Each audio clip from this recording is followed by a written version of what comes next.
สบายดีวันนี้มาพบกับเบาหินอีกเช่นเก่าเช่นเคยเนาะซึ่งวันนี้เบาหินกันไม่ได้ไปใส่อีกแล้วเนาะไม่ได้ไปเที่ยวใส่อีกแล้ว ซึ่งวันนี้เบาหินได้โมดาดไม่เนาะเลยวันนี้เบาหินจะมาเฮ็ดอาหารคือเก่าเนาะแล้ววันนี้เบาหินก็จะเฮ็ดซินดาดกินอยู่ในห้องคนเดียวเนาะเป็นจะได้แน่นกันไปติดตามกันเลยเนาะว่าบ่หินจะเฮ็ดแซ่บสำใดเนาะทั้งน้ำจิ้มนี่เป็นน้ำจิ้มที่บ่หินจะเฮ็ดเองปรุงเองเนาะเพราะว่าบ่หินจะบ่ซื้อน้ำห้านค้านมันเปลืองขนาดบ่ง่ายๆเนาะก็จะได้นั่นกับไปติดตามกันเลยนี่ซินที่เราจะมาดัดสไลด์มาเรียบร้อยแล้วเนาะ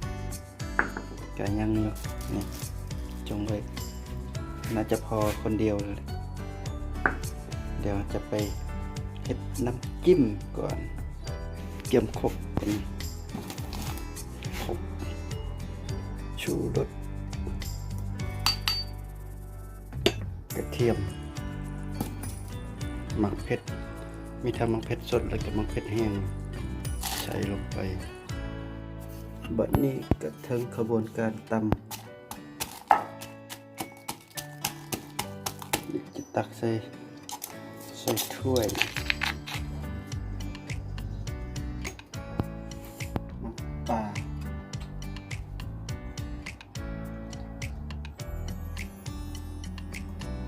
1 ช้อนครึ่ง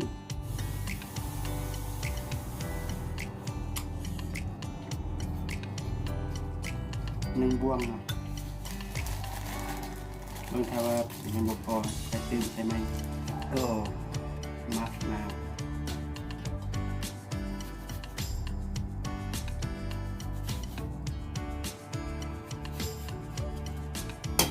1 หน่วย1 ลูก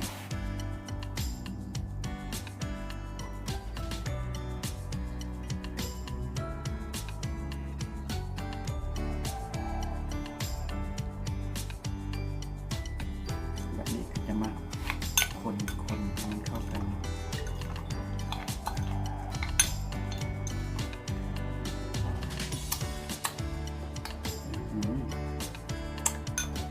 แซ่บแน่นอนโอเคตอนนี้จะได้ประมาณนี้เนาะ ไป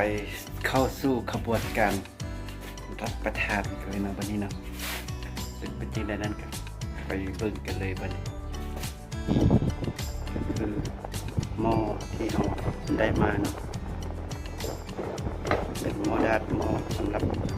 ดาดกินอันนี้ก็คือน้ำจิ้มที่เราปรุงมาเมื่อกี้เนี่ยอันนี้ก็คือเนื้อ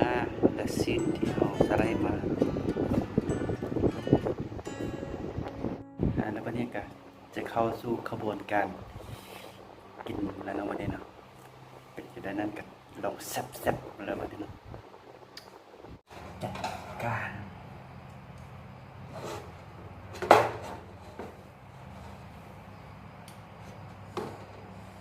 ชาเช่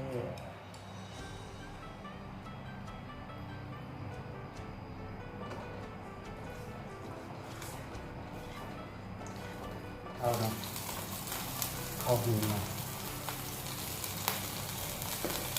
ข้าวเจ้า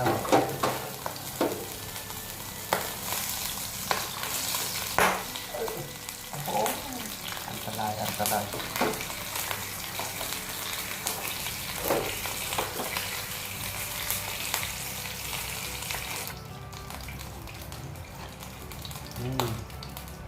คำแรกตัดมา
คลิปอันนี้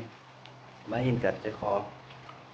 นั่งกินชิวๆก่อนเนาะเพราะว่าตอนนี้นาหินก็ไม่ได้กินข้าวเช้าเลย